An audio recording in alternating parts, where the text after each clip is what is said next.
Bueno, vamos a iniciar la semana informando sobre quién es quién en los precios de los combustibles, como lo hacemos todos los lunes, y luego vamos a transmitir, a pasar videos sobre las obras que se están realizando, también como lo hacemos los lunes, el Tren Maya, la refinería, el aeropuerto Felipe Ángeles,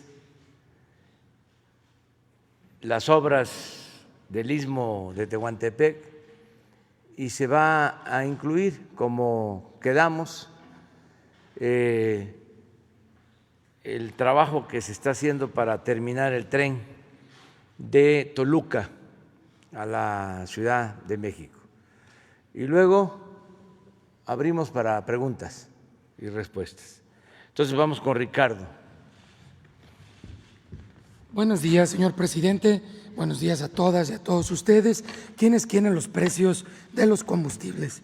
La gasolina regular la encontramos con el margen más alto y el precio más alto en ExxonMobil, en Lagos de Moreno, Jalisco, a 20 pesos 42 centavos por litro precio al público, con un margen nada más de 3 pesos con 60 centavos. Seguro no le pierden estos angelitos.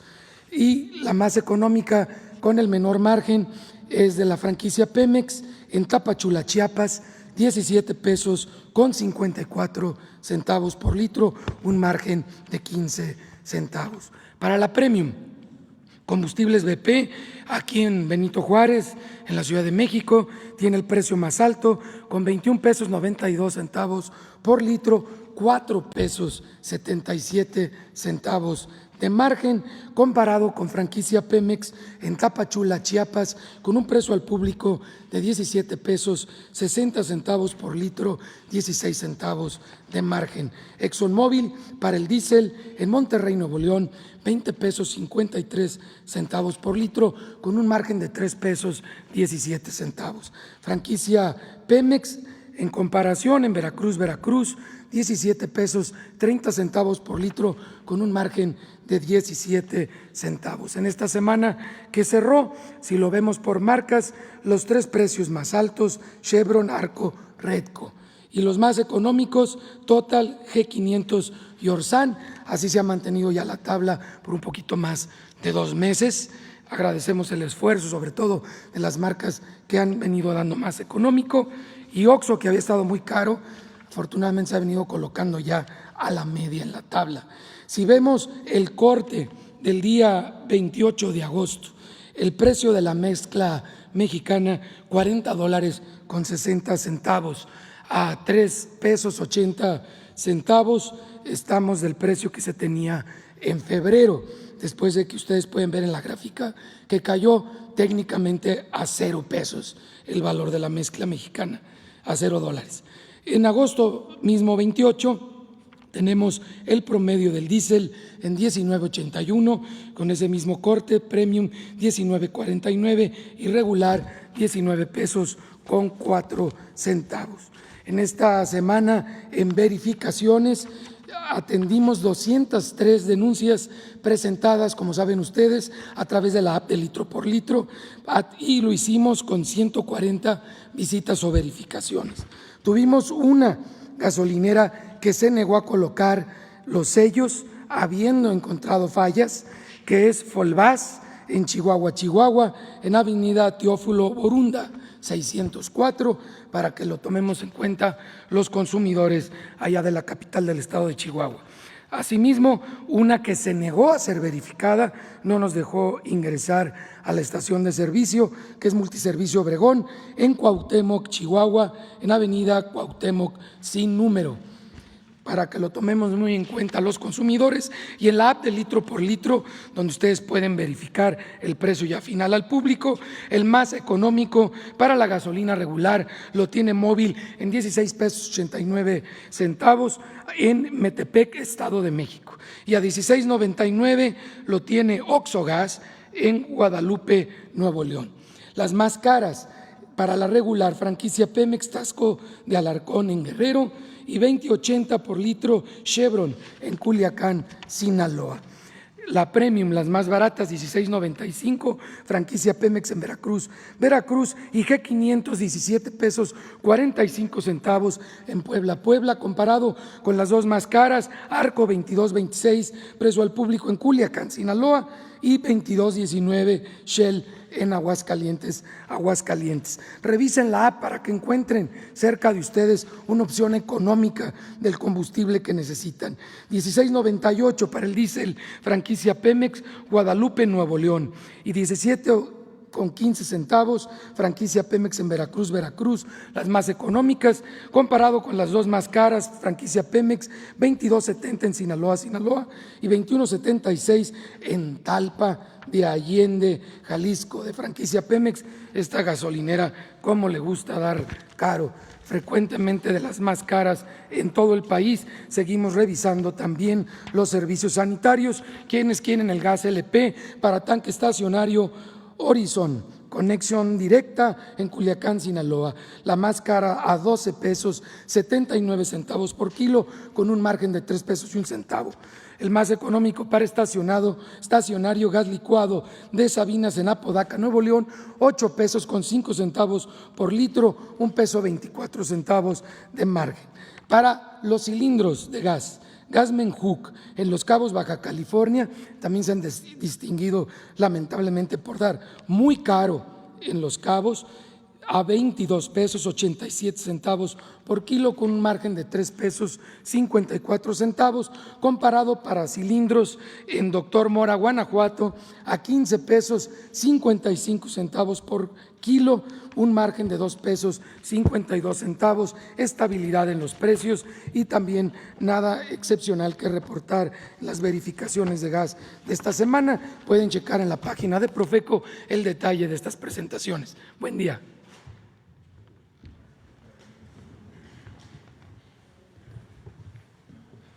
Bueno, vamos con los videos.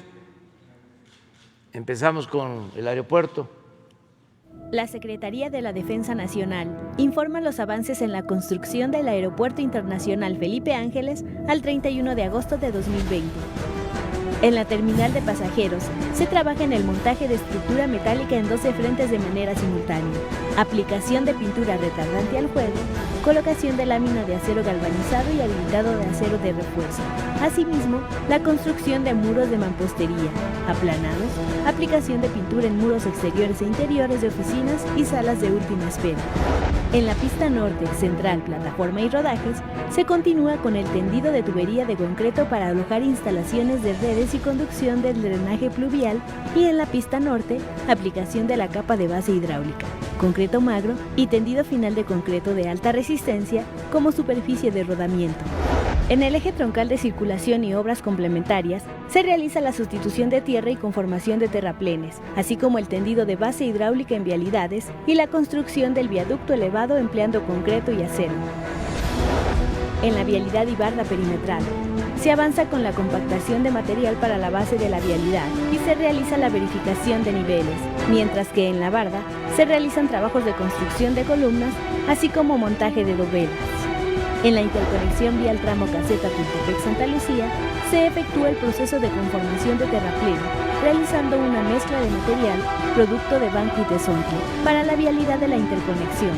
En la reubicación de vías férreas, se realizan los trabajos de apertura de caja y conformación de terraplenes, así como los trabajos de mantenimiento y construcción de los caminos provisionales correspondientes al nuevo trazo. En las redes eléctricas, red de voz y datos, se lleva a cabo la excavación en caja sobre su trayectoria para la galería de cables, así como el mejoramiento del suelo para el desplante de losa base, la colocación de tubería de polietileno de alta densidad para alojar cables de potencia, mientras que en la red de media tensión se realiza el trazo, excavación, tendido y relleno de tubería sobre la trayectoria paralela al eje troncal. En la base aérea militar número 1 se conforma la conexión de instalaciones en general, comandancia y terminal militar de pasajeros, construcción de muros de bloc, y en el complejo logístico se realiza el habilitado de acero de refuerzo para los diversos edificios. A la fecha, se han generado 38.393 empleos civiles. Faltan 567 días de construcción. Gobierno de México.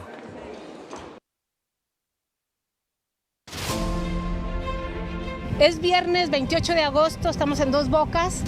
Estamos revisando con todas las empresas el avance semanal.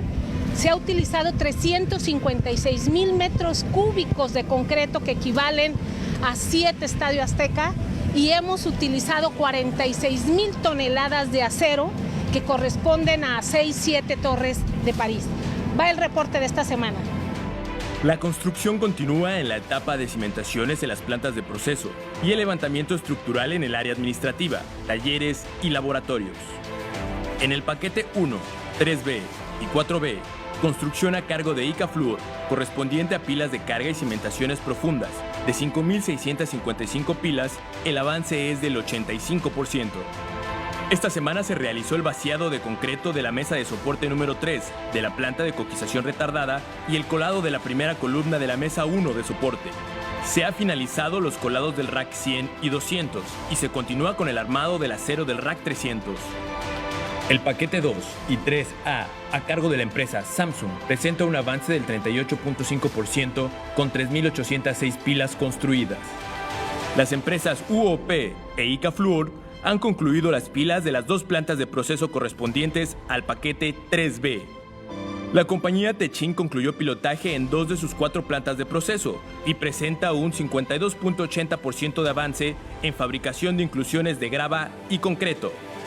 En el paquete 5, área de almacenamiento y tanques, las empresas Keller, Menard, Prodemex y Shia Brothers Cimentaciones presentan la conclusión de cimentaciones profundas de 25 tanques de almacenamiento de productos y están entregando el sitio cimentado a las empresas especialistas en construcción de tanques, que ya preparan el rodamiento y corte de la lámina de acero que ya se entregó al 100%.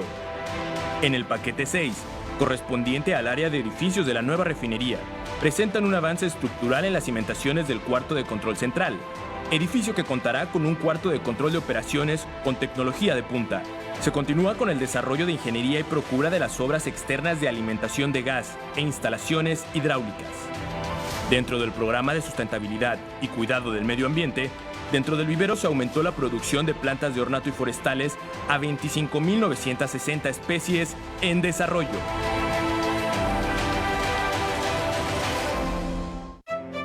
El Corredor Interoceánico, a través del Programa para el Desarrollo del Istmo de Tehuantepec, impulsa el crecimiento de la economía regional con respecto a la cultura y las tradiciones, en la búsqueda de inclusión, distribución equitativa de los beneficios y bienestar de la población. La plataforma logística como columna vertebral del programa aprovecha la posición estratégica del Istmo para convertirse en una alternativa a las rutas de comercio mundial. Consiste en integrar servicios portuarios, el transporte ferroviario, carretero y aéreo para conectar a la población y producción del Istmo con el resto del país y el mundo. Bajo una administración única y un marco normativo simplificado, el corredor contará con equipamiento y servicios logísticos para la movilización de mercancía de manera competitiva. La integración de la plataforma requiere la modernización y conexión de los puertos de Salina Cruz y Coatzacoalcos mediante el ferrocarril del Istmo de Tehuantepec. A continuación, se informan los avances al 31 de agosto de 2020. En el puerto de Coatzacoalcos hay 3 obras activas con un avance físico promedio de 75% y se ha realizado una inversión de 318.9 millones de pesos. Construcción de muelle de 80 metros. Construcción de muelle de 50 metros. Construcción de acceso carretero. En el puerto de Salina Cruz, inició la construcción de 1.6 kilómetros del rompeolas oeste del puerto petrolero, que significará una inversión de 4.147 millones de pesos. La renovación de las vías del ferrocarril del Istmo de Tehuantepec, de Medias Aguas a Salina Cruz, abarca 189 kilómetros divididos en 5 tramos. Se han iniciado los trabajos en los tramos 4 y 5, con un avance físico de 10%. Además, Todas estas obras han generado más de 2.000 empleos en la región. Como parte del programa ISMO, avanzamos para hacer realidad el paso interoceánico y un nuevo tipo de desarrollo para la región. Gobierno de México.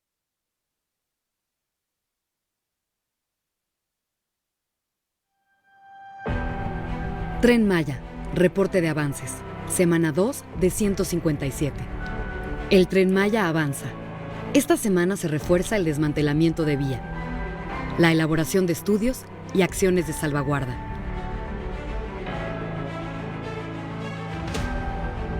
Se inició el diseño de pasos vehiculares. Está por terminar la construcción de oficinas centrales de Palenque y Mérida. Se continúa con el desmontaje de la vía antigua. Se realizan estudios para definir la ubicación de pasos de fauna. Se acelera la producción de 7.864 durmientes. Se avanza con estudios de geotecnia, sondeos mixtos, pruebas de gato y pozos a cielo abierto. Continúan las actividades para realizar trabajos de salvamento arqueológico.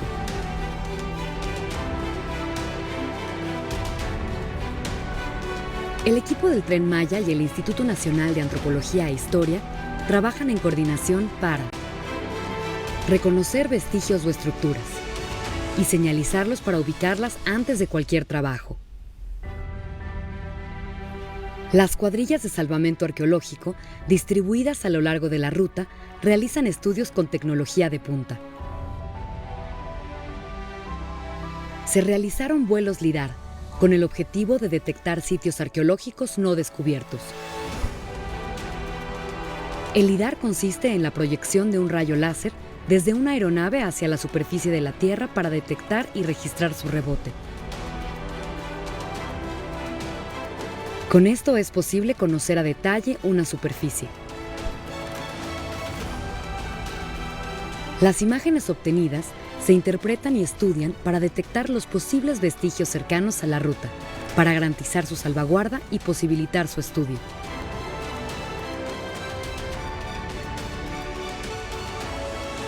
El Tren Maya está comprometido con la salvaguarda del patrimonio histórico y cultural del sureste. Este es el reporte semanal 2 de 157. El Tren Maya nos une. Gobierno de México.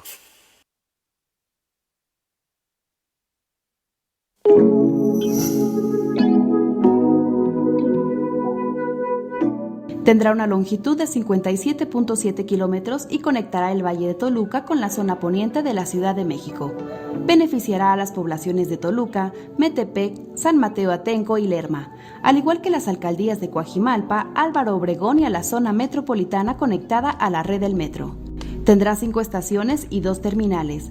Contará con 30 trenes de alta tecnología que alcanzarán una velocidad máxima de 160 km por hora, reduciendo el tiempo de traslado a 39 minutos, retirando de la circulación a 13.000 vehículos al día y se dejarán de emitir 27.827 toneladas de dióxido de carbono al año. Se estima que transportará a 230.000 pasajeros diariamente y formará parte de la conectividad del sistema aeroportuario metropolitano.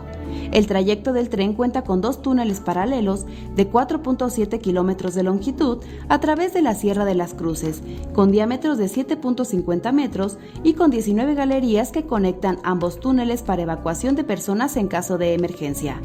De los 57.7 kilómetros de la longitud total de la obra, 48.4 kilómetros son sobre viaducto elevado, 4.6 en terracería y 4.7 en túnel. La obra está dividida en 4 tramos.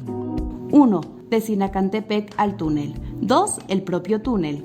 3. Del túnel a observatorio y 4. La vía catenaria y obra electromecánica. Los tramos 1, 2 y 4 están a cargo de la SCT. El tramo 3 está a cargo de la Secretaría de Obras y Servicios del Gobierno de la Ciudad de México.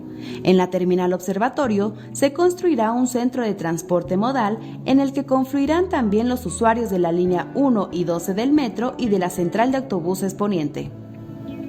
Para evitar cualquier afectación en la zona del manantial de Santa Fe, se modificó el trazo de proyecto y la solución estructural, incorporando un viaducto tipo atirantado de 240 metros de claro central. Asimismo, se incorporó una nueva estación a la altura de la colonia Pueblo Santa Fe para atender a la población de las colonias vecinas, a los estudiantes de la Universidad de la Salud de la Ciudad de México, al personal militar y a los visitantes de la nueva sección del Bosque de Chapultepec.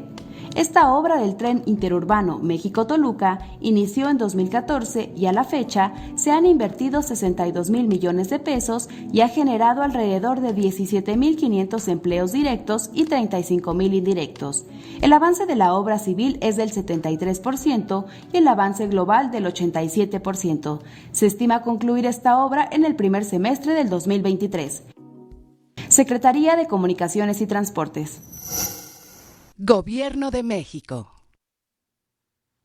Bueno, estas son las obras. Vamos ahí incorporando otras. Hicimos el compromiso de resolver el problema de el agua en la laguna, que están los habitantes consumiendo agua contaminada de arsénico, y se ha optado por plantas potabilizadoras, pero de todas formas es un riesgo para la población y vamos a construir un acueducto para que tengan agua limpia en la laguna.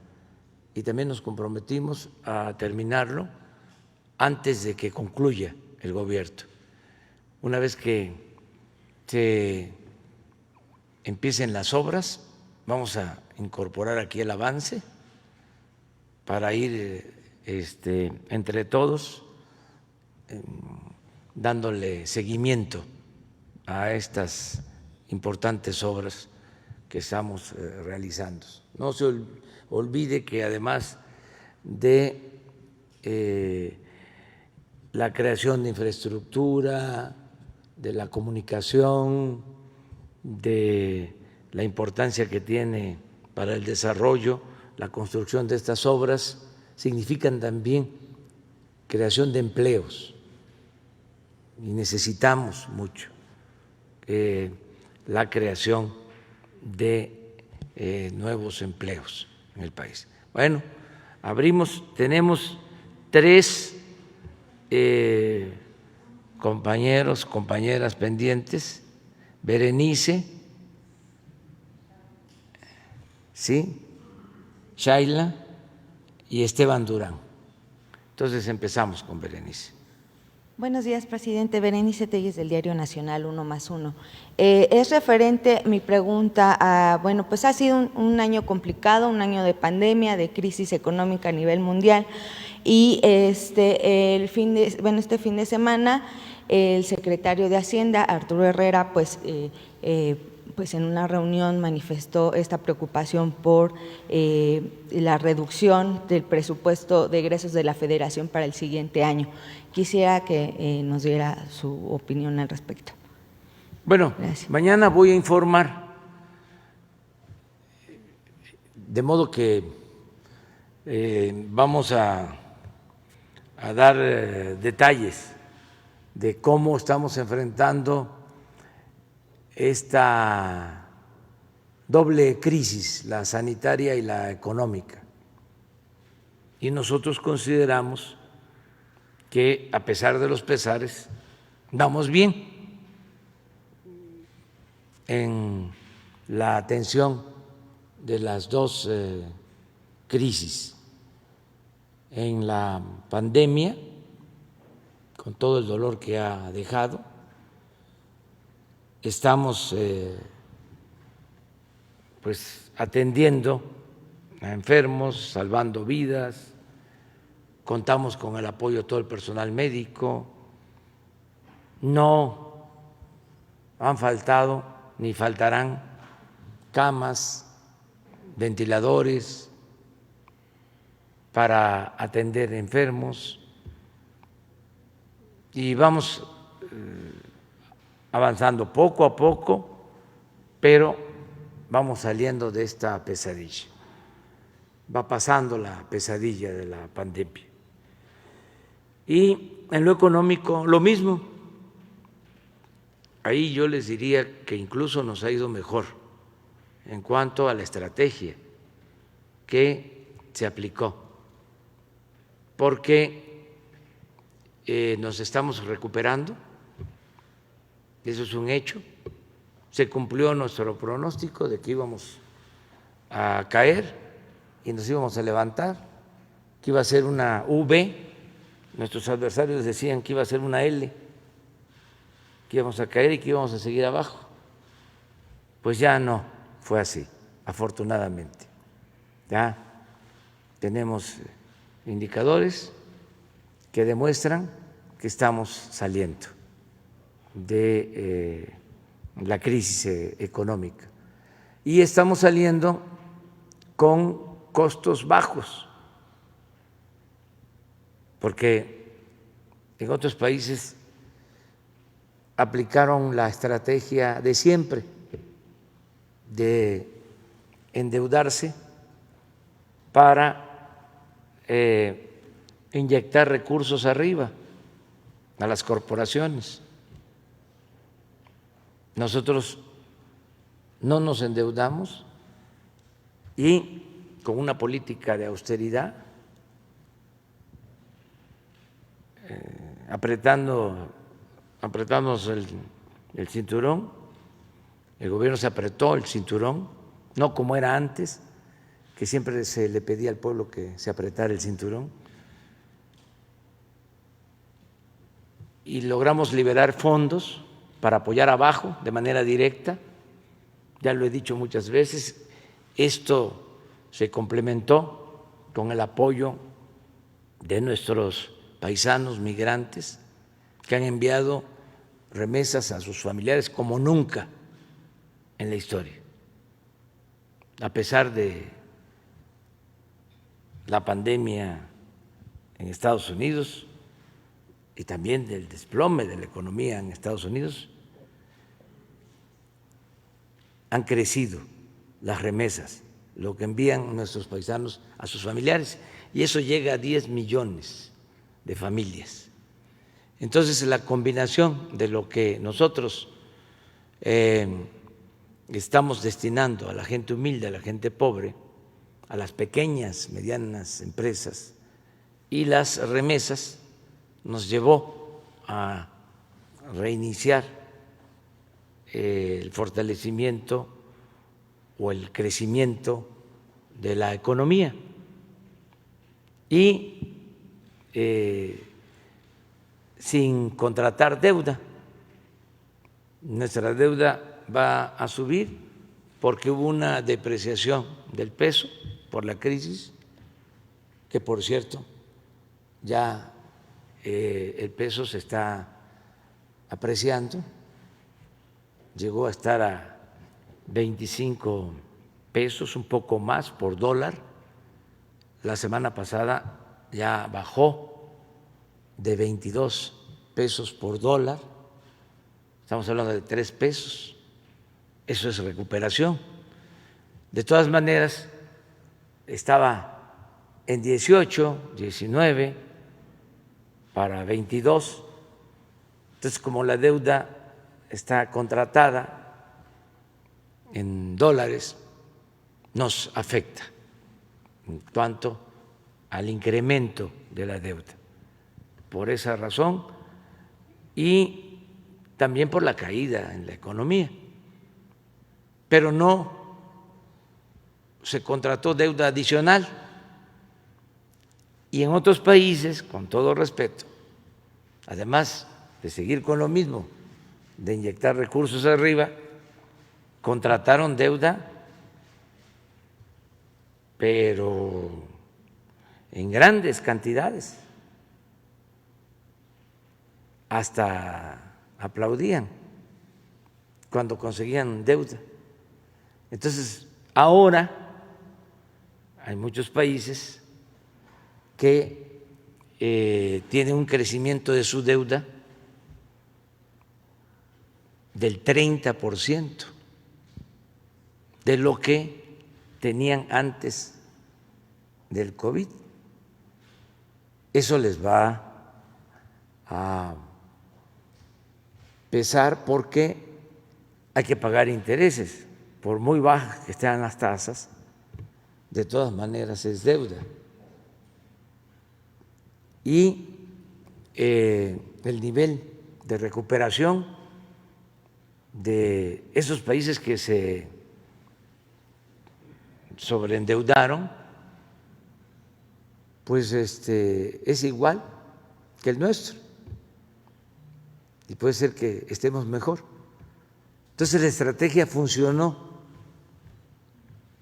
por tu pregunta y mañana vamos a dar a conocer más detalles. Sí, presidente, con respecto, o sea, se puede hablar que los mexicanos podemos estar tranquilos de que hay finanzas sanas y que, bueno, a pesar de esta crisis mundial, vamos a salir adelante. Sí, tenemos finanzas públicas sanas. No hay nada que temer. Tenemos para lo fundamental, no va a haber despido de trabajadores, no se va a reducir en términos reales el salario, no van a faltar los alimentos básicos, no va a haber inflación,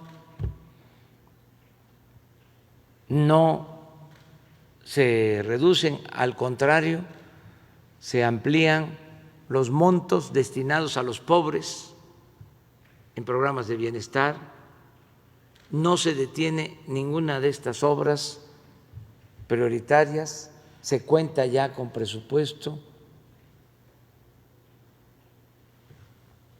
y vamos saliendo. Nada más que mañana pues voy a fundarlo, porque si no ya mañana nadie va a ver el informe. Gracias, presidente. Muy bien, vamos con Sheila.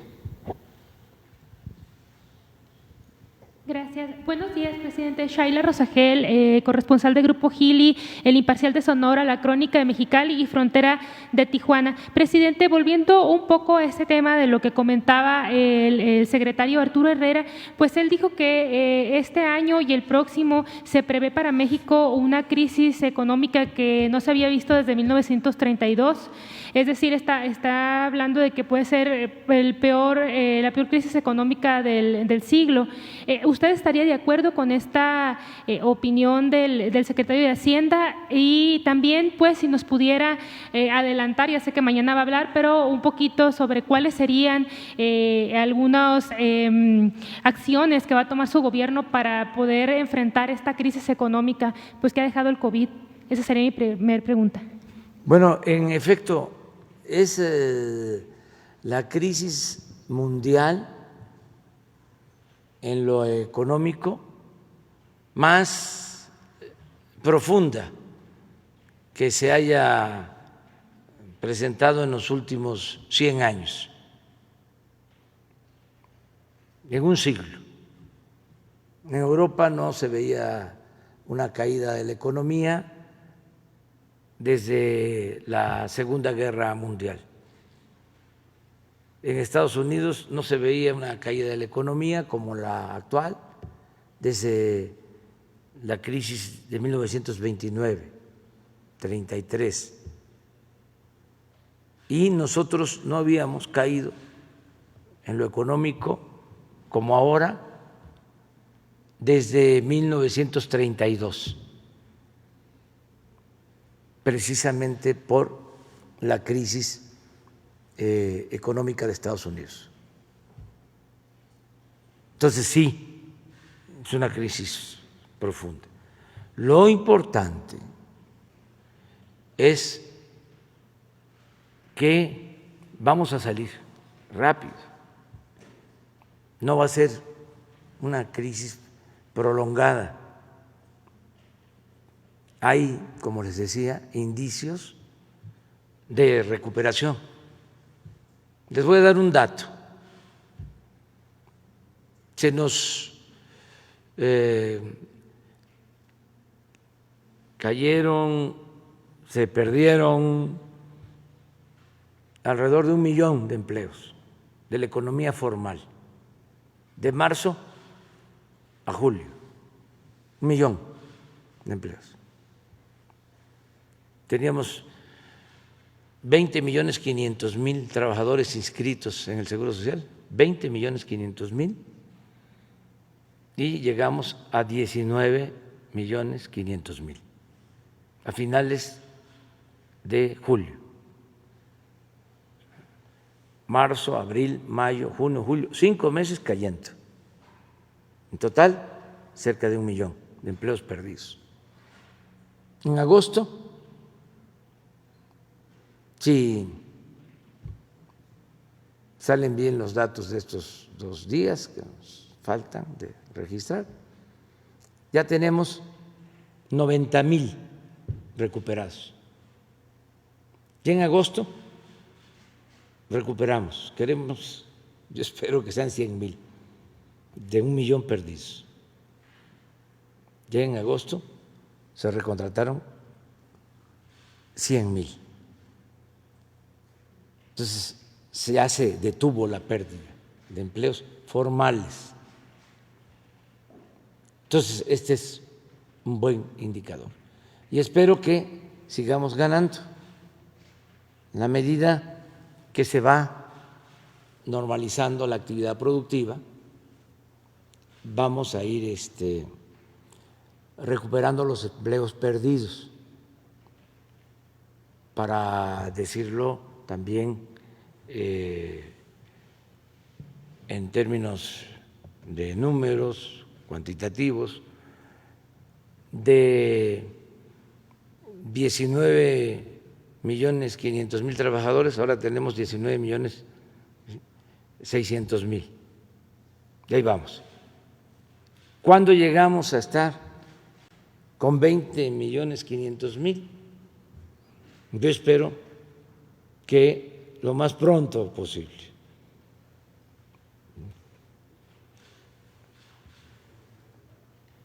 Porque estamos haciendo muchas cosas.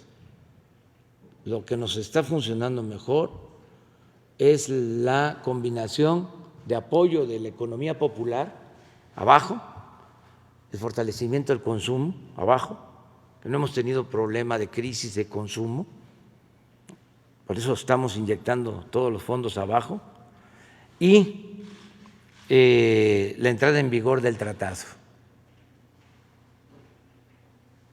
Fue, creo yo, acertado el abrir desde el 1 de junio la actividad productiva en algunas ramas de la economía, como la industria automotriz, como la industria de autopartes, la industria de la construcción y la minería.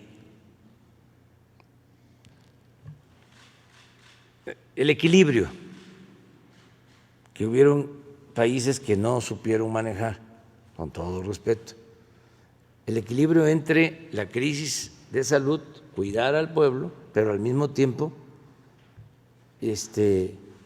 no perjudicar mucho la economía. Entonces, eso no es para presumir, pero lo supimos hacer. Entonces, eso nos está permitiendo que se vaya saliendo, ¿no?, adelante.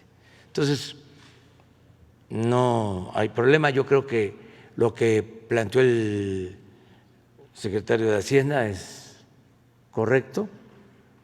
O sea, ese es el diagnóstico.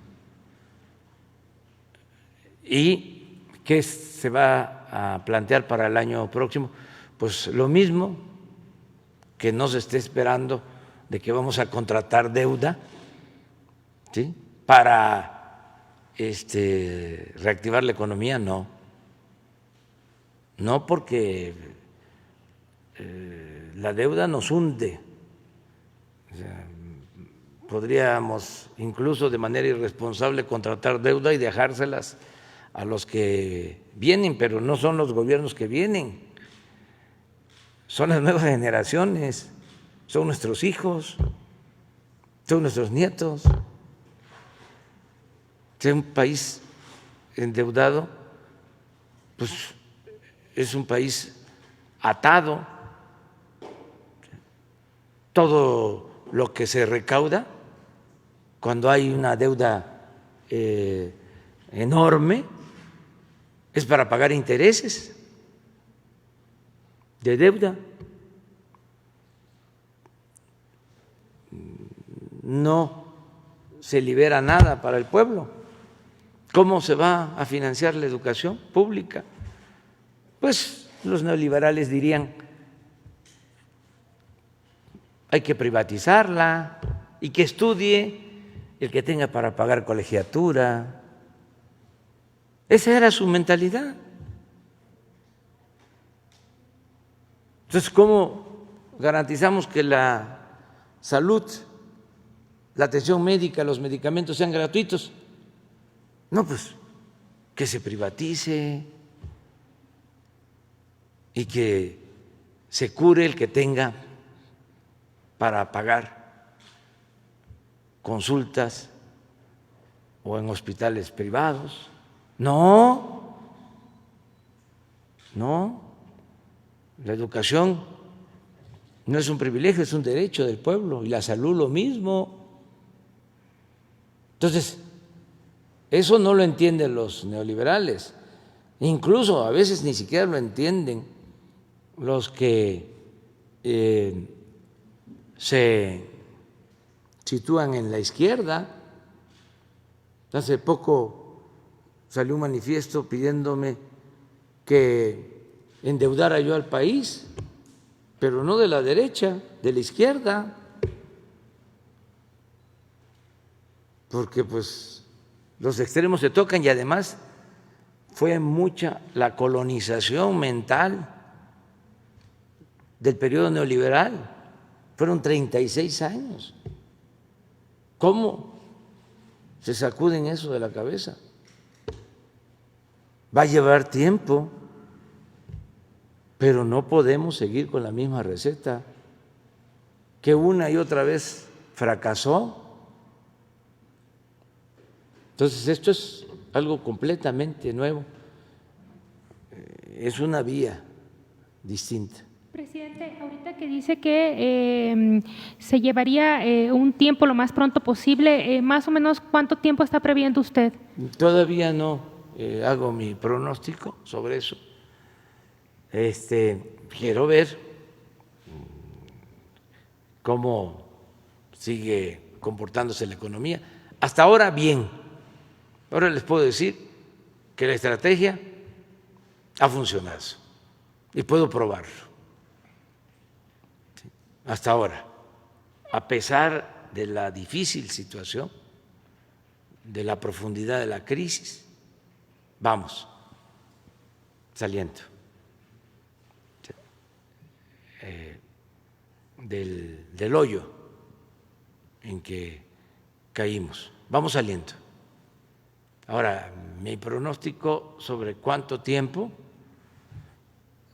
déjenme un poco más de margen y lo voy a hacer, pero estoy optimista. Sé que vamos a salir adelante. Y también piensen en algo que es muy importante, la fortaleza del pueblo de México. Nuestro pueblo es mucha pieza. ¿Y por qué? ¿Por qué? Porque somos herederos de grandes civilizaciones, de extraordinarias culturas. Entonces, hay una gran reserva de valores en nuestro pueblo, culturales, morales, espirituales. De ahí dimana de que el pueblo de México sea un pueblo trabajador, de los pueblos más trabajadores del mundo. Y el que lo dude, ahí está el ejemplo de nuestros paisanos migrantes, cómo se tuvieron que ir a buscarse la vida a Estados Unidos, porque no habían opciones, no habían alternativas en el país. Y miren, van a enviar este año, y esa es mi proyección, mi cálculo, alrededor de 40,000 millones de dólares. Si el pueblo de México fuese un pueblo flojo, indolente, no saldría adelante en ninguna parte. ¿Por qué digo esto? Porque los conservadores,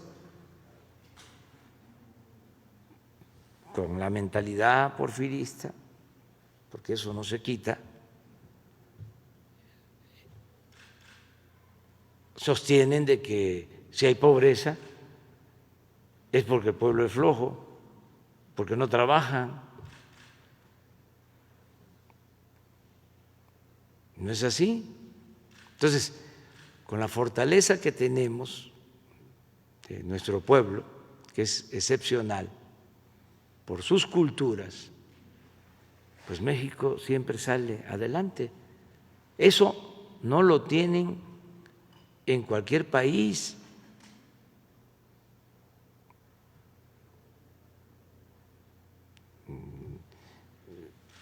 Este es un país con civilizaciones que vienen de lejos, ¿sí?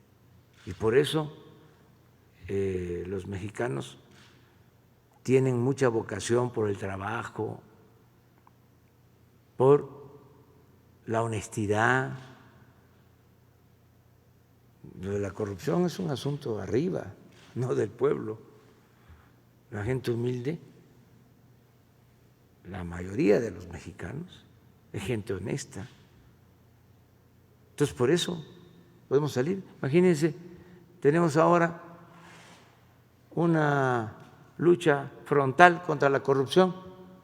Si el pueblo fuese corrupto, como decían, de que la corrupción era parte de la cultura del pueblo de México, ya nos hubiesen tumbado. Pero no, la gente nos está apoyando, nos respalda, porque quiere el cambio, quiere que se acabe con la corrupción, porque el pueblo es honesto. Si la corrupción hubiese permeado, invadido a todo el cuerpo social, entonces sería gravísimo, pero no, la gente no es corrupta. Y por eso podemos regenerar la vida pública. Claro, arriba están molestísimos pues los corruptos. Sí, arriba cundió.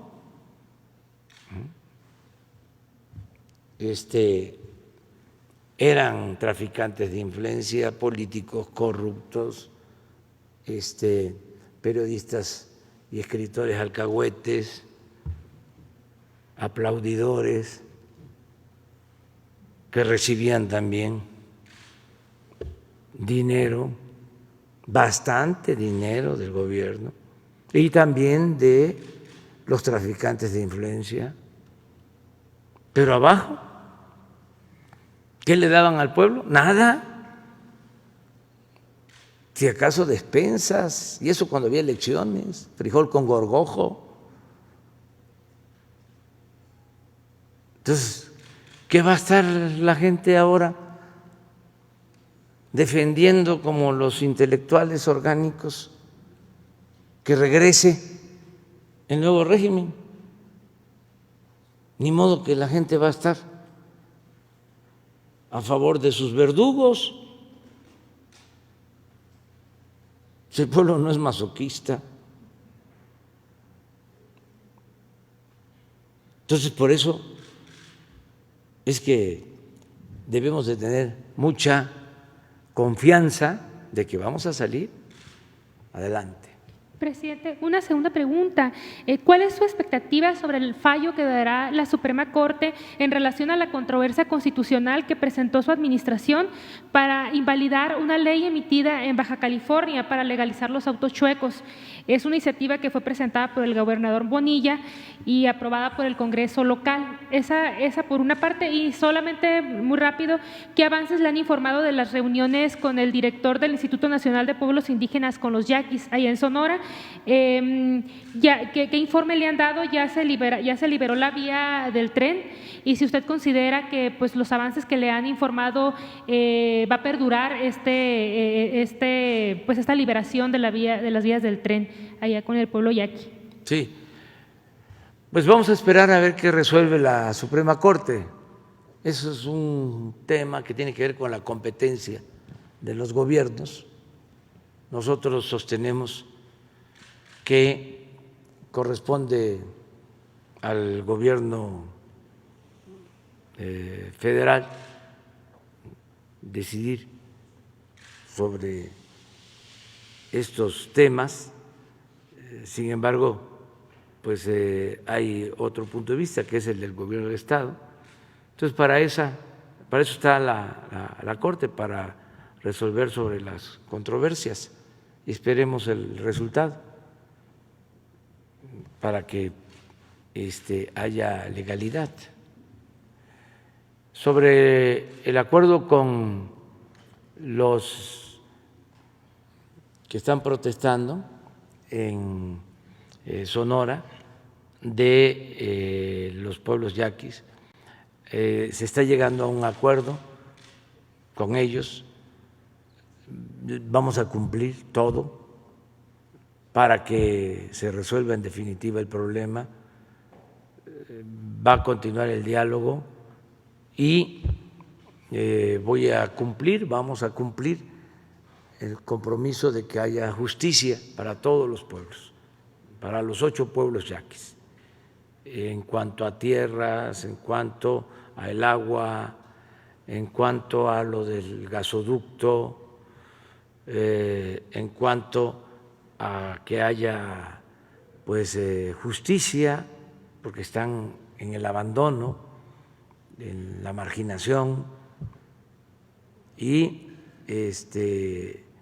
vamos a apoyarlos como lo estamos haciendo con todas las comunidades, con todos los pueblos originarios, y en el caso de los yaquis de manera muy especial, porque es el grupo cultural, étnico más reprimido, más afectado por el autoritarismo desde la época de Porfirio Díaz, que hubo represión, que perdieron la vida muchos, compraban armas en la época de Porfirio Díaz para estrenarlas en la guerra en contra de los yaquis. Asesinaron alrededor de 15,000 yaquis, todo por quitarles las tierras, y a los que no los asesinaron los deportaron a trabajar en haciendas cañeras, enequeneras, en el sureste. Una cosa terrible que avergüenza. Entonces necesitamos reivindicarlos, apoyarlos, porque se les mantiene marginados, y también hay desprecio por los pueblos yaquis hasta la fecha. Entonces ese racismo, ese clasismo, no lo podemos nosotros permitir. Entonces va a haber justicia. En la medida que se resuelvan los problemas, la gente no protesta por gusto, protesta por necesidad. En algunos casos sí es porque algunos líderes, entre comillas, ¿no?, sacan raja, sacan provecho, pero por lo general las protestas están fundadas, son por causas justas, porque también un líder que no enarbola una causa justa no lo sigue nadie, se quedan solos o tienen que dar dinero a sus seguidores para que los acompañen, pero eso no tiene fuerza. Entonces, vamos nosotros a estar pendientes con ellos. Sí, se mezcla también la parte política o politiquera. En el caso de Sonora, pues vienen las elecciones, como en otros lugares, y los que nunca han hecho nada por el pueblo, de repente se convierten en paladines de la justicia y de la libertad, con el propósito de sacar provecho en lo personal. Pero también ya la gente no se deja, la gente no permite ser manipulada. Ahora hay más comunicación, la verdad se abre paso. Por eso a los conservadores les preocupa tanto esto, de que podamos hablar todos los días. Imagínense, si no pudiésemos utilizar el derecho de réplica, estaríamos sometidos al golpeteo diario de los medios de información, con honrosas excepciones, ¿no? Pero la mayoría de los medios de información ahorita están muy molestos con nosotros. El Reforma es diario, porque es el boletín del conservadurismo. Diario. Los columnistas, los intelectuales orgánicos, pues cómo no. Un día voy a dar a conocer lo que recibían, porque vamos a la transparencia, ¿no? Se molestan porque damos a conocer que estas organizaciones supuestamente no gubernamentales están financiadas hasta por el extranjero, es decir, por empresas extranjeras, por gobiernos extranjeros. Se molestan. Entonces, ¿qué? ¿No podemos pedirles que transparenten sus ingresos? Entonces nada más es de allá para acá y de aquí para allá. No, todos. La transparencia es una regla de oro de la democracia. Entonces,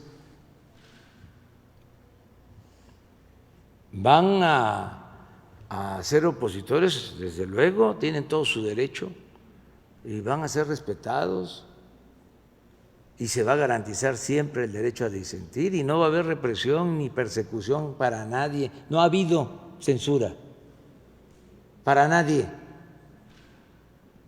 ni habrá. Pero, a ver,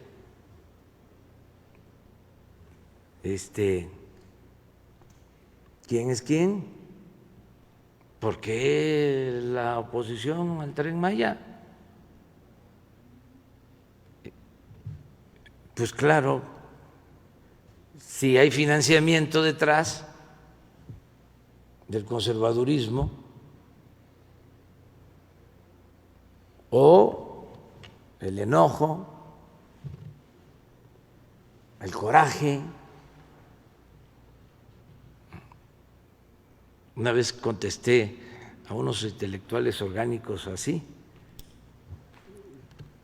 titulé Bendito coraje, porque cuando se enoja alguien, entonces se muestra sin tapujos. Entonces es como la fábula del rey que va desnudo. Pero bueno, hablábamos de los yaquis, ¿verdad? Muy bien, nos queda Esteban. Gracias, presidente. Buenos días, Esteban Durán, Exclusión México. Presidente, en su informe de mañana en materia de corrupción, ¿cuál será el corte que vaya a dar? ¿Cuál será el mensaje que dé a aquellos que han incurrido en ilícitos? Se lo digo porque es un monstruo de 1000 cabezas en el que usted no acaba de cortar una cuando ya aparece otro. A mediados de febrero yo mencioné a Mara Lezama, la candidata la presidenta municipal de Cancún, quien ha incurrido en corrupción. Dio un permiso a un casino en el que pues obviamente fue favorecida con millones de dólares. Está siendo investigada, ya la UIF está haciendo las investigaciones, en el cual también se menciona que pues ha recibido millones de pesos y que mediante empresas recién creadas, 400 millones de pesos ha invertido para la compra de terrenos y propiedades en lugares exclusivos de Cancún. Igualmente también sucede en el municipio de Álamo, muy cercano a Poza Rica, allá en Veracruz, donde esa región ha sido muy lastimada por extorsiones, por secuestros, por asesinatos, etcétera. ¿Cuál sería el mensaje que usted daría a estas personas de todos los partidos, presidentes municipales, gobernadores, etcétera, o funcionarios? ¿Cuál será ese mensaje que usted dé mañana, presidente? Bueno, es tan importante acabar con la corrupción que les adelanto, y no lo voy a ir a escribir ahora, porque ya tengo la primera versión, ya tengo el borrador. El primer párrafo del informe de mañana es sobre la corrupción. Ya con eso le contesto. Desde luego, no hay corrupción arriba, se los puedo garantizar, pero no hemos podido acabar, y así lo digo, con el bandidaje oficial.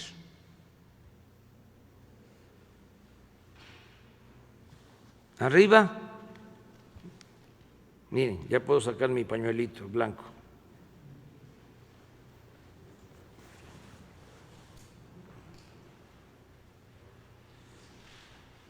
Pero no terminamos de limpiar. Estamos limpiando de arriba para abajo. Y, como tú lo dices, estaba podrido el gobierno. En todo había corrupción.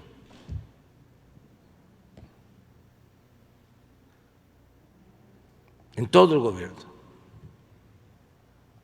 en los contratos de obras, en las compras, en los sobreprecios, en los lujos, en todo.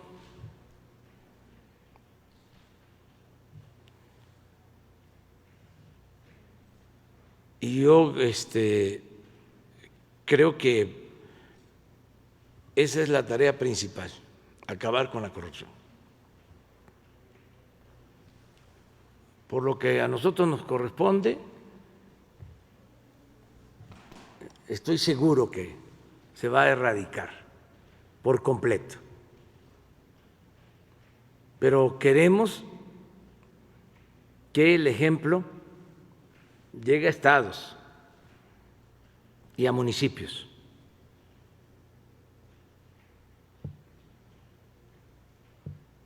Y esto se logra si se da el ejemplo arriba.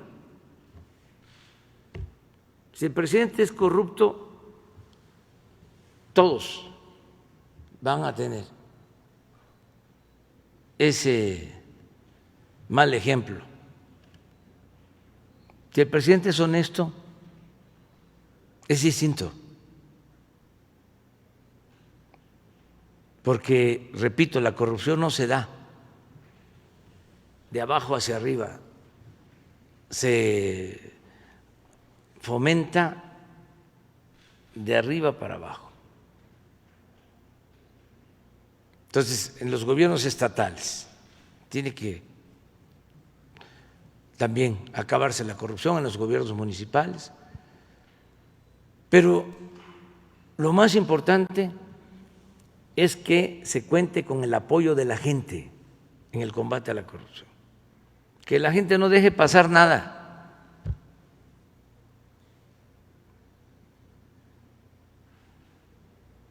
Y yo creo que en eso vamos a avanzar. Predicando con el ejemplo, presidente, ¿esa cabeza rodará? Pues depende de las denuncias que se hagan en la instancia correspondiente, las pruebas que se presenten, porque son dos cosas, es no permitir la corrupción y que no haya impunidad. Hay países donde hay corrupción pero no hay impunidad. Hay países donde no hay ni corrupción ni impunidad. Y el problema que teníamos nosotros era que imperaba la corrupción y la impunidad. Teníamos las dos cosas. Entonces ahora estamos combatiendo la corrupción y también que no haya impunidad. Está muy difícil que los jueces se atrevan a proteger corruptos.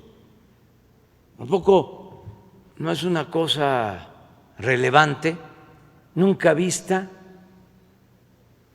que un ministro de la Suprema Corte de Justicia renuncie porque estaba señalado por actos de corrupción y están abiertas investigaciones, y si estaba en el cargo y se comprobaba su vinculación en actos de corrupción, se afectaba a la institución, en este caso al Poder Judicial, a la Suprema Corte de Justicia. Por eso decide dejar el cargo, porque ya no se puede tapar a un corrupto. ¿Cómo se le protege?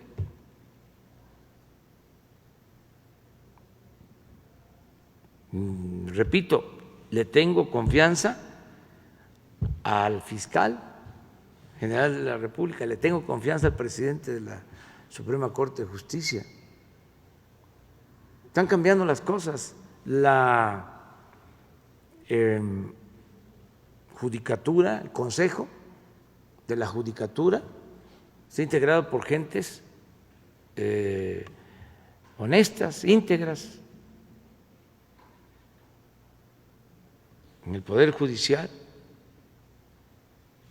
lo acabamos de ver, de cómo de repente al señor Ancira, un secretario de un juzgado en un estado, creo que en Chiapas, le concede un amparo y le protege, argumentando de que ya había prescrito el delito por el que se le acusaba, y de inmediato interviene el Consejo de la Judicatura y lo somete a proceso. Estoy hablando del señor Ancira. Busquen los antecedentes de cómo el señor Ancira era poderoso caballero, con amistades, influencias en lo más alto del poder. Entonces, esto ya es distinto. Entonces, y si un ministerio público, un juez, no está actuando bien, pues además de la Fiscalía y además de la Judicatura, el Tribunal del Pueblo, lo que aquí vienen a decir ustedes con toda libertad. ¿Ustedes creen que un servidor público no se preocupa si hay aquí una denuncia, sobre todo si es fundada? Claro que sí. Antes, ¿en dónde había denuncias? Ni se sabía. Acuérdense cómo era. Se tenía el derecho de réplica en algunos periódicos. Mandaba uno la carta aclaratoria después de que habían calumniado. Y si la publicaban, lo hacían a la semana después de la calumnia, o a los 10 días. Y en la página 34 de la sección B imperaba aquello de que la calumnia cuando no mancha tizna. Ahora no.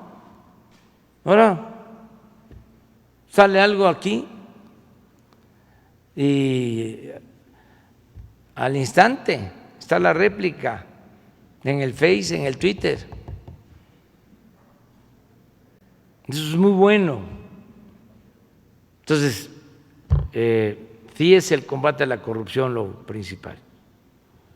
Gracias. Ahora sí abrimos. Perdón, dos temas más ya, presidente. También igualmente dimos cuenta hace unos días siguiendo con el tema de corrupción, sobre lo que estaba sucediendo en Mexicali, en la que notarios públicos, dos reconocidos notarios públicos de allá, Luis Alfonso Vidales y Carlos Enríquez de Rivera, de las 5 y 9 notaría pública respectivamente, han entrado en influyentismo, despojando a familias de sus patrimonios, y no ha habido ninguna solución hasta el momento. Así lo señala la familia Valles García, en las cuales dicen esto están haciendo y deshaciendo a modo, igualmente con los funcionarios de esa región. Y finalmente, presidente, en Tabasco tenemos una denuncia sobre que a los adultos mayores no les ha llegado su pensión, no les ha llegado su ayuda desde el año pasado, allí en Villahermosa, Tabasco.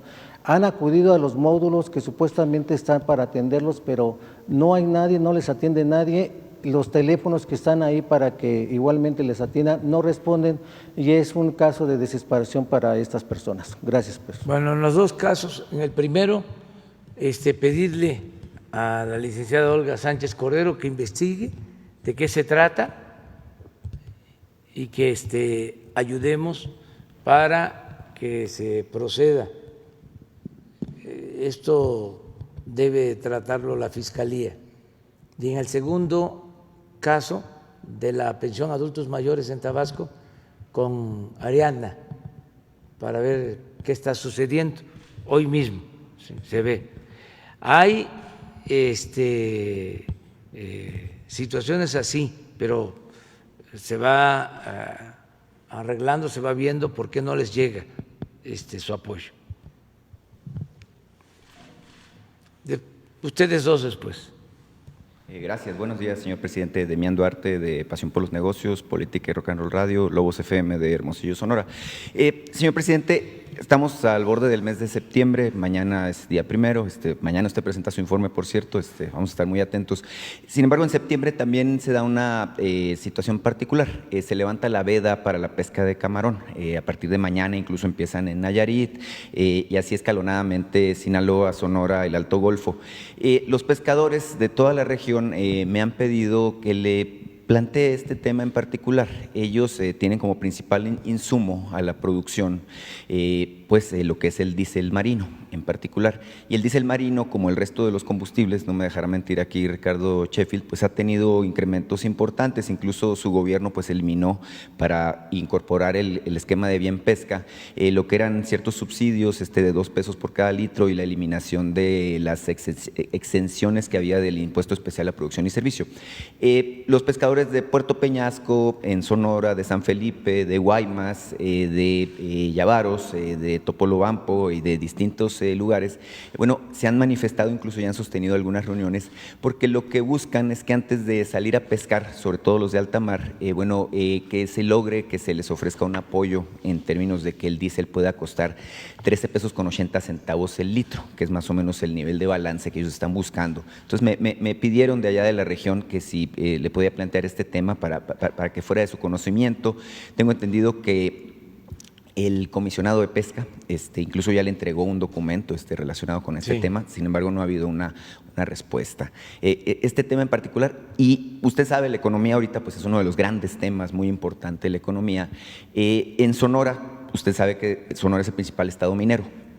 Tenemos cierta situación con una de las minas, creo que es la mina más grande de oro que existe en el país, que es la Herradura de Grupo Peñoles. Ellos han estado buscando hacer una ampliación que incluso representa una inversión de casi $1,000 millones, precisamente en la región de Caborca. Ha habido ciertas reservas de parte de la Semarnat en particular que no les ha permitido cumplir, válgame pues, con este procedimiento. De la misma manera, hay preocupación precisamente porque este es el momento. Usted sabe, los precios del oro están en $2,000 por onza, un nivel que no se había visto en muchísimos años, y evidentemente, la producción es en estos momentos una de las prioridades, ¿verdad? Entonces, en particular, estos dos temas sobre economía, y tengo un tema que le quiero plantear sobre el tema de los yaquis.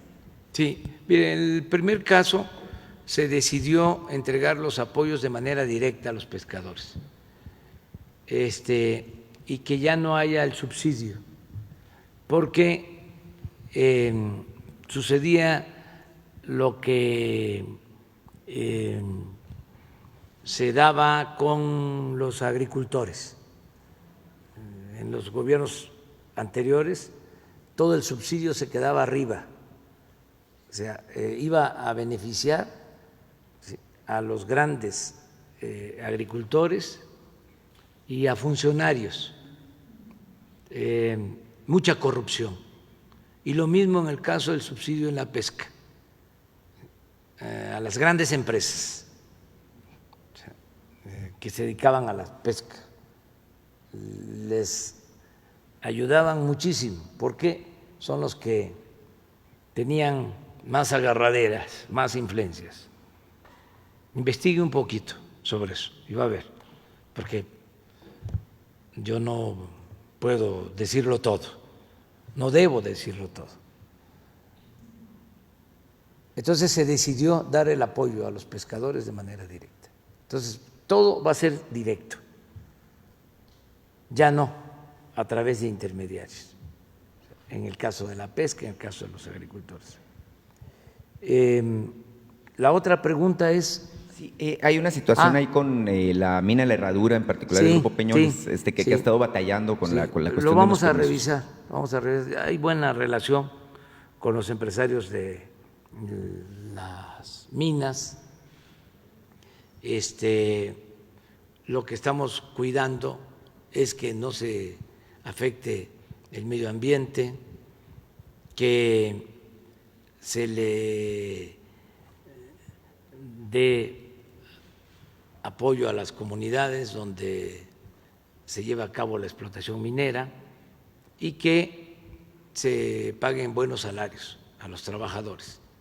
Pero vamos bien, hemos estado ayudando a resolver problemas, tenemos pendiente lo de Tasco, que lo vamos a resolver, que es una mina del Grupo México, y así hemos estado resolviendo problemas en Zacatecas, en Sinaloa, y vamos a atender este tema también.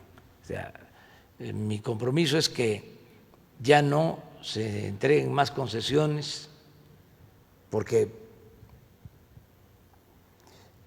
lo voy a decir mañana, entregaron la mitad del territorio los gobiernos neoliberales.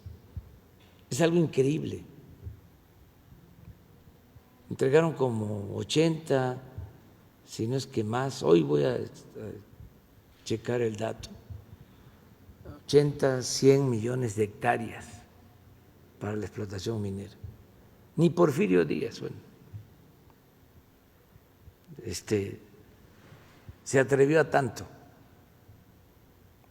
Entonces, ¿cuándo van a acabar de explotar 100 millones de hectáreas? Entonces, ¿por qué tantas concesiones? Para la especulación financiera. Entonces, ya eso ya no. Esa política ya no. O sea, si ya tienen concesiones, que las tienen, de más, pues que trabajen sus concesiones. El compromiso no es revocar concesiones, sino ya no entregar más concesiones, porque es un derroche de concesiones. Sí, como en el Porfiriato se hablaba del derroche de baldíos, porque las tierras nacionales las entregó Porfirio Díaz a particulares, a sus allegados. Así también se entregaron concesiones para la explotación minera como nunca, de Salinas a la fecha. No, de Salinas hasta noviembre del 18. De hecho, se sabe que hoy recibe a los familiares de las víctimas de la mina de Pasta de Conchos, sí, ¿verdad? Evidentemente habrá algún mensaje importante para ellos. Sí. Y yo le quiero plantear otro tema, señor presidente. Ahorita hablaba, a pregunta de mi colega y coterránea Chayla Rosagel, del asunto del bloqueo de los yaquis. Hay un tema ahí en particular del que no se ha hablado y que sobre todo los yaquis de Loma de Bacum lo manifiestan como una de las inquietudes que los mantienen en los bloqueos carreteros, y es que ellos consideran que hay un preso político que se llama Fidencio Aldama. Me han reiterado la petición, que se lo haga saber. Es una persona que está presa desde hace 4 años, que le han señalado de una situación de un homicidio en el que se asegura que él no participó. Entonces me pidieron que se lo hiciera saber con el ánimo de que pueda intervenir lo que es la Subsecretaría de Gobernación en Derechos Humanos a cargo de Alejandro Encinas, ¿verdad? Sí, es uno de sus planteamientos, que se revise este caso de quien está preso y ellos sostienen de que es inocente. Aquí hay que revisar todo el asunto, hay que hablar también con los familiares de la víctima, hay que buscar un proceso de reconciliación, de acuerdo, pero ya estamos en eso. Y sí, en efecto, uno de sus puntos tiene que ver con este dirigente que está detenido, acusado de homicidio, pero lo estamos viendo y vamos a revisar todo con ellos.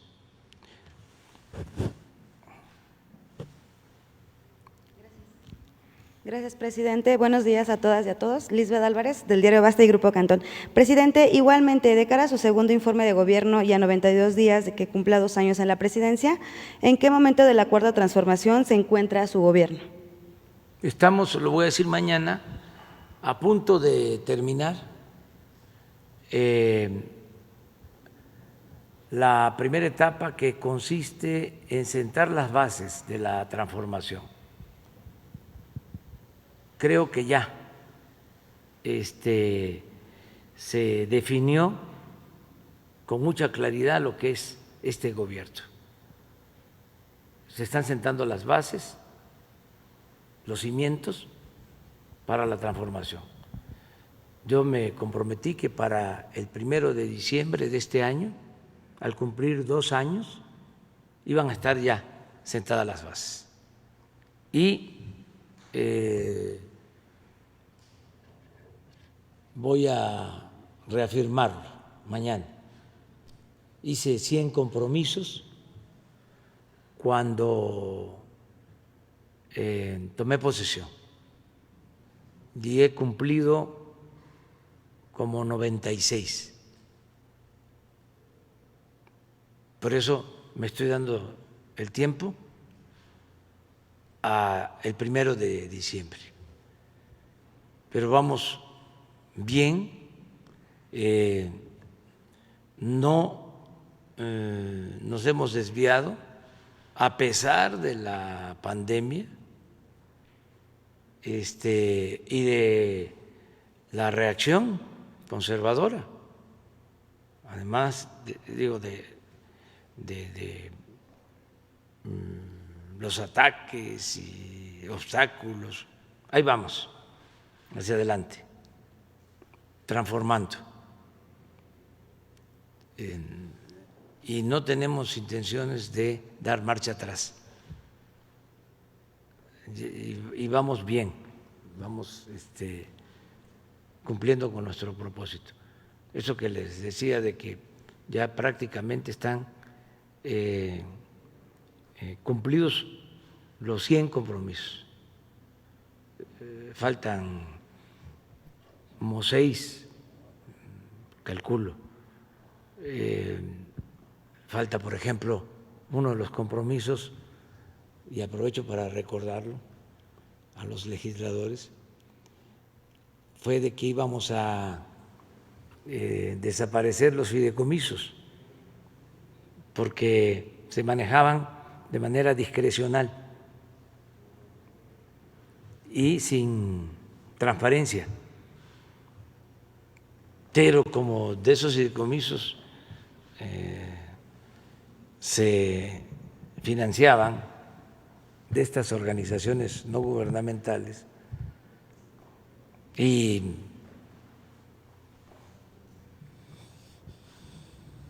de la llamada sociedad civil. Entonces hubo oposición, bueno, hasta al interior de la bancada de Morena, pero fue un compromiso que hicimos para la transparencia. Yo espero que ahora que inicie el periodo de sesiones se discuta sobre este asunto y en su caso se apruebe, porque fue un planteamiento que hicimos en el Zócalo con la gente. Ya una vez pasamos eso aquí, ¿verdad? Sobre ese compromiso. Sí, creo. Entonces es eso, ¿no? Las bases. Ya estamos terminando de construirlas. Pero mañana voy a hablar más de eso. Gracias, presidente. En otro tema, ¿ha hablado usted con algún expresidente sobre el caso Lozoya? ¿Estaría usted dispuesto a recibirlos y escuchar su punto de vista de estos expresidentes en algún momento determinado? No, no he hablado con ellos. Pero bueno, ya es claro lo que se ha dicho. Es un asunto que lleva la Fiscalía. Ya se dio a conocer la denuncia del señor Lozoya, todo lo relacionado con el señor García Luna también es cada vez más público, cada vez se sabe más. El se está cumpliendo con eso de que se informe, ¿no?, a los ciudadanos. Y la Fiscalía tiene que hacer su trabajo, y para que no se piense que es venganza, se está proponiendo que haya una consulta a los ciudadanos. No hay que tenerle miedo al pueblo. El pueblo es mayor de edad, sabe lo que conviene y lo que no conviene. Entonces, si se hace esa consulta, pues ahí la gente va a opinar. Claro, hay que cumplir con todo un proceso, tienen que recogerse las firmas o tienen los diputados o senadores que solicitarlo, o el presidente. Ya dije que voy a esperar hasta los últimos días. Si no se reúnen las firmas, si los legisladores no hacen el trámite, pues lo voy a hacer yo para que quede abierta esa posibilidad, porque de llevarse a cabo esa consulta sería hasta el año próximo, septiembre, octubre, no, agosto, junio, agosto. Entonces, van a pasar muchas cosas. Puede ser que para entonces ya la Fiscalía, y ojalá así sea, resuelva, o los jueces, pero se tiene esa vía abierta de la consulta, porque si no lo hacemos del 1 al 15 de septiembre, ya no podría hacerse legalmente. Ya el 16 de septiembre no se puede. Hoy no se puede. A partir de mañana sí. Son 15 días. Así está en la Constitución, así está en las leyes. Y resulta que son 15 días cada año, y si es una consulta nacional, 15 días cada 3 años para poder solicitarlo, cosa que está muy mal. Enviamos nosotros una iniciativa de reforma, no se profundizó, hay que volver a reformar el artículo 35, porque ¿cómo, si se trata de democracia participativa, vas a poderse llevar a cabo una consulta cada 3 años? Pues eso es democracia representativa. Es como las elecciones cada 3, cada 6 años. Pero esto es para consultar cada vez que sea necesario sobre asuntos importantes. Ese requisito, ese candado, hay que quitarlo. Si ahora, por suerte, por fortuna, coincide de que es del 1 al 15 de septiembre. Si no, no podría hacerse. Entonces, ¿quién decide? Pues la Fiscalía. Pero de todas maneras es un asunto importante para el país. No es cualquier cosa enjuiciar a expresidentes. Es todo un acontecimiento, un hecho histórico. ¿Vamos a eso? ¿O no? Y argumentar los pro y los contra. Pero es muy interesante, la verdad, todo este asunto. Gracias, presidente. Buenos días, Isabela González de Reforma. Primero que nada, preguntarle qué opina de la intención del PT de hacerse de la mesa directiva de la Cámara de Diputados. Pues, ¿cuál es su opinión y si usted ve un riesgo en que el PRI asuma este cargo? Miren, eso es un asunto que corresponde al Poder Legislativo, pero sí puedo opinar como ciudadano y además como luchador social. Creo que hay que respetar la legalidad y no hacer lo mismo de antes.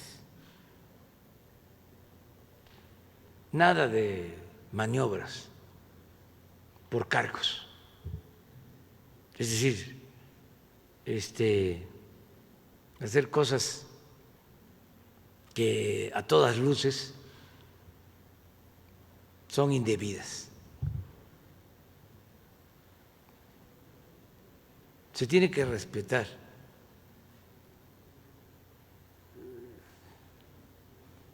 la ley, el reglamento. Es como pasó hace un año.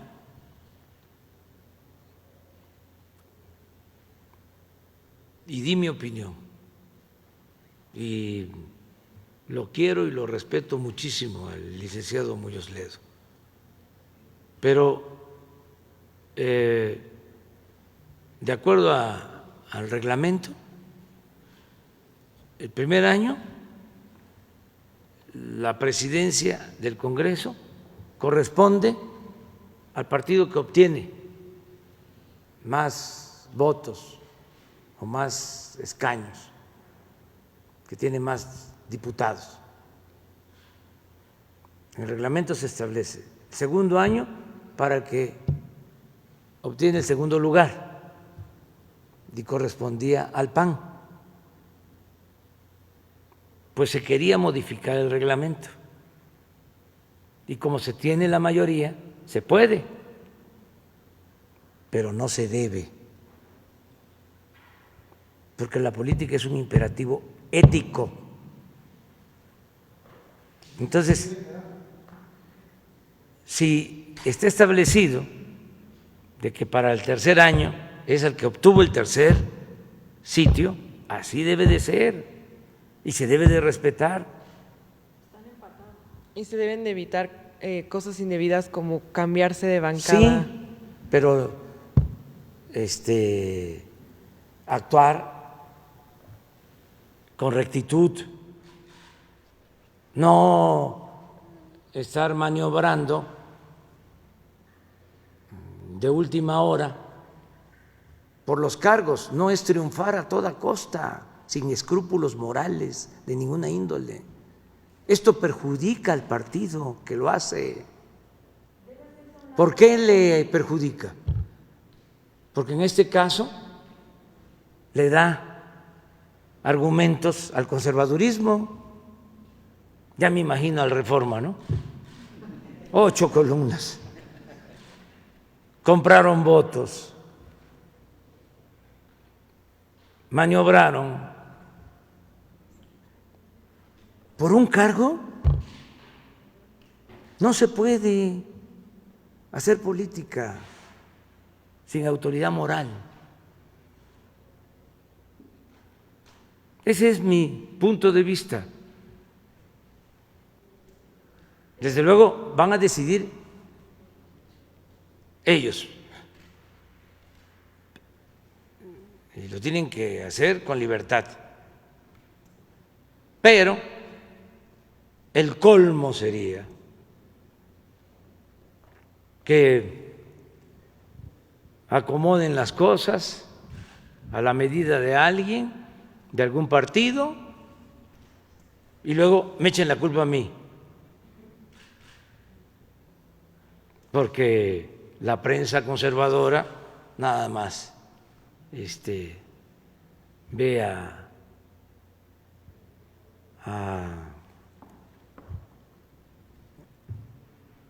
El de Macuspana, sí. De Tepetitán. No me meto más, ya hablé. O sea, ya hablé, ya dije. No, yo creo que todo el mundo entendió. Presidente, fue claro. En otro tema, preguntarle qué balance hace de las encuestas que muestran una disminución en la aprobación a su gestión. Es lo mismo, es que la encuesta del Reforma está cuchareada. Es que desean, pues, ya me los imagino, ¿no? Es su enojo, ¿no?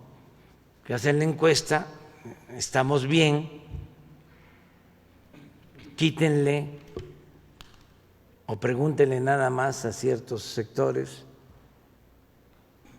váyanse donde viven los de Frena, donde están los intelectuales orgánicos, vayan a preguntarles a ellos. Pero es entendible todo esto. Yo tengo mi encuesta, 70%, 65, 64 de aprobación.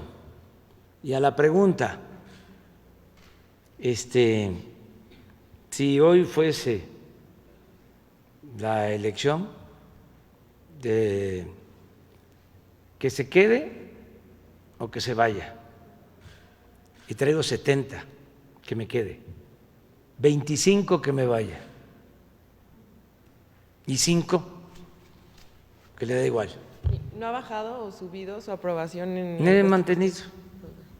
Hay una encuesta internacional en donde se mide a los jefes de estados de los países. Estoy en segundo sitio, segundo lugar mundial, y he caído con la pandemia 2 puntos. Pero cada quien tiene su medición. Pero a ver, aceptando sin conceder, como dicen los abogados, que es como dice Reforma. Reforma dice que traigo 56% de aprobación. 56% de aprobación. Yo gané con 31 millones de votos. ¿Cuánto es el 56% de 80 millones de ciudadanos? Ayúdenme a hacer la cuenta. 45 millones. O sea, estoy 14 millones arriba, aún con la encuesta del Reforma. Gracias al pueblo, que es mi ángel de la guarda. Gracias, gracias, muchas gracias al pueblo de México. Por eso no voy a fallarle, porque si no fuese por ese respaldo, no sería nada. Presidente, y finalmente preguntarle si se les está pidiendo a los funcionarios públicos que promuevan la rifa del avión, no, que compren cachitos. Eso también lo dice el Reforma y no es cierto, que se les está obligando, así lo dice el Reforma, a los burócratas a comprar un cachito de la lotería. No es cierto, no se obliga a nadie, todo es voluntario, el que quiera ayudar a vender y a comprar cachitos para la rifa, que por cierto aprovecho para decirles que va bien, ya hay compromisos por 1.700 millones y nos faltan 15 días. O sea, vamos a pasar los 2.000 millones que con esto se aseguran los premios y quedarían para el INSABI. A ver, lo voy a explicar porque es interesante. Son 6 millones de cachitos. Mínimo, se van a vender 4 millones. Pero los 2 millones que queden pasan también al INSABI. De modo que en la rifa el INSABI tiene, además de lo que va a recibir de los 2,000, tiene la posibilidad de ganar en un 33% los premios. Le pido a la gente que nos ayude para que sigan comprando su cachito. Va muy bien, o sea, se va a cumplir con el propósito. La semana próxima va a venir, o en esta semana puede venir el director de la lotería a informarles de cómo vamos sobre esto. Y que no se olvide que es para equipo médico y para mejorar los hospitales y todo lo que es la salud pública. Gracias, presidente. Gracias. Isabel, y luego. Gracias, buenos días a todos, presidente. Estamos a 20 días prácticamente de que llegue el otoño y con ello los primeros casos de influenza se registren.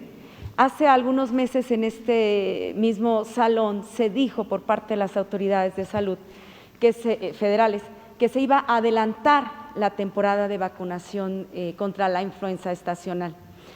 Hace algunos días tuvimos la oportunidad de participar en alguna mesa con médicos que tienen consultorios privados y que también trabajan en el sector salud. Y ellos nos manifestaron su preocupación de que hay una información que se les está haciendo llegar, de que va a ser hasta noviembre de este año, cuando se estará en disponibilidad de la vacuna contra la influenza estacional. ¿Qué le han dicho a usted de las autoridades de la Secretaría de Salud? ¿La gente puede acudir a vacunarse? En Estados Unidos ya se están vacunando. Este sería el primer cuestionamiento. Gracias. Pues vamos a pedirle que nos informe el doctor Hugo López-Gatell hoy a las 7 de la noche sobre tu pregunta. ¿Hay vacunas? ¿No hay vacunas? Él va a informarlo. Digamos que el detalle pormenorizado lo dará. Pero ¿qué se le ha informado a usted de manera general? ¿Hay vacunas de la influenza en México para poder vacunar a la gente ya? No va a faltar, pero vamos a esperar a que dé el informe. O sea, para que no tengamos que rectificar si digo algo aquí que no corresponde. Él tiene más información. Usted ha señalado que, no se va a intervenir en la situación de los colegios privados. Sin embargo, su gobierno ha analizado, ha contemplado la posibilidad de ayudar directamente a madres o padres de familia en la deducibilidad de impuestos en el pago de las colegiaturas. Hubo una reforma que mermó hace algunos años esta parte. ¿Su gobierno lo ha evaluado, por ejemplo, en elevar el porcentaje de la deducibilidad? Vamos a analizarlo. No lo hemos hecho en ningún caso, pero no lo descartamos porque se trata de la educación. ¿Se lo han planteado? Formalmente no. No, pero sí lo he escuchado de que las escuelas privadas están atravesando por una situación difícil. Nosotros lo que hicimos fue dejar el arreglo entre padres de familia y directivos de las escuelas privadas, porque había la solicitud de que interviniera la Procuraduría de la Defensa del Consumidor en las escuelas privadas y se optó por que se dejara en libertad a padres y a los directivos. O sea, para no meternos a fijar reglas, porque las circunstancias son difíciles en los dos casos. O sea, los padres están pasando por una situación económica difícil, no es fácil que tengan para pagar sus colegiaturas. Pensamos que incluso se va a incrementar la matrícula de estudiantes en escuelas públicas, que tenemos que garantizarles cupo. Y por el otro lado también los directivos de las escuelas privadas argumentan con razón que al bajar la matrícula, al inscribirse menos alumnos, se reducen sus ingresos y ya no tienen para sacar sus gastos. No hay que olvidar que en una escuela privada pues trabajan también muchos maestros, a veces no con buenos sueldos, pero son empleos. Entonces, todo eso se tiene que tomar en cuenta y lo vamos a ver. Aquí de lo que se trata, y yo creo que es una cuestión humana en la que todos coincidimos, es que se debe de ayudar más al que tiene menos, al que más lo necesita. Entonces, ¿qué es el gobierno? Pues es el que maneja, el que administra los dineros del pueblo. Y ese presupuesto tiene que distribuirse con justicia y se tiene que utilizar para ayudar a todos, pero dándole preferencia a los más necesitados. Eso es lo más humano que puede haber. Y eso no es comunismo. Eso es humanismo. Entonces, yo quisiera ayudar a todos, pero tengo que optar entre inconvenientes. ¿A quién le damos atención especial? Eso es lo que todos tenemos que ir entendiendo, aceptando, asimilando, y afortunadamente así ha venido pasando. Hay mucha gente solidaria, fraterna, pero hay otros muy egoístas, afortunadamente también son los pocos, que quisieran nada más para ellos. Le decía, o sea, no les importa el prójimo. Le decía lo de la deducibilidad, porque bueno, sí, finalmente es la ayuda directa a papás sí, y mamás sí, que pagan, y como te usted entiendo ha dicho perfectamente, pero eso significa… se acabaron los intermediarios por ese planteamiento. Sí, pero eso significa recaudar menos. Y entonces el presupuesto se achica. Y el presupuesto pues tiene que destinarse a la gente más necesitada, a quien lo requiere más. En la medida que tengamos más presupuesto, pues vamos a ir ayudando a más personas, a más familias. Por eso, pues me pidieron los empresarios que yo pospusiera el pago de impuestos 3 meses, 4 meses, y dije no, porque si se pospone el pago de impuestos y resulta que nos quedamos sin presupuesto, ¿cómo vamos a ayudar a los más pobres? Por ejemplo, ¿cómo le damos pensión a los adultos mayores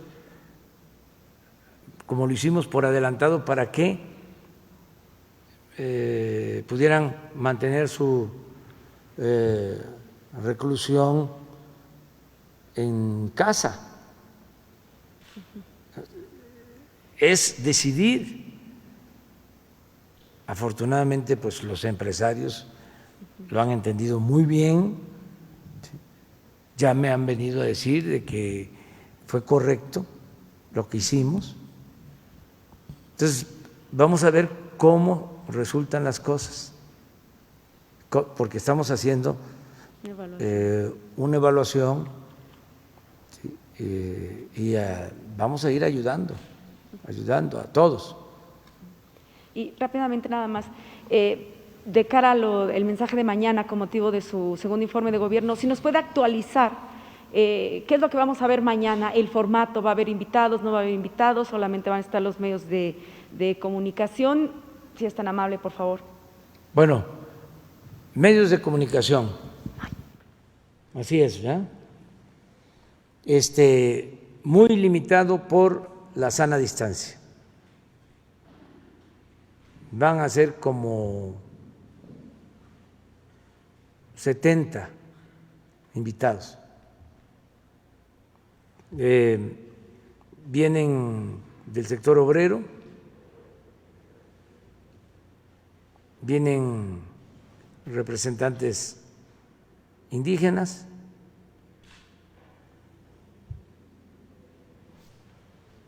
empresariales, representantes de las empresas, o sea, empresarios. Viene una representación de los gobernadores, que es el presidente de la CONAGO, los representantes del Congreso, los que resulten, presidentes de la Cámara de Diputados y de la Cámara de Senadores. Se está invitando al fiscal,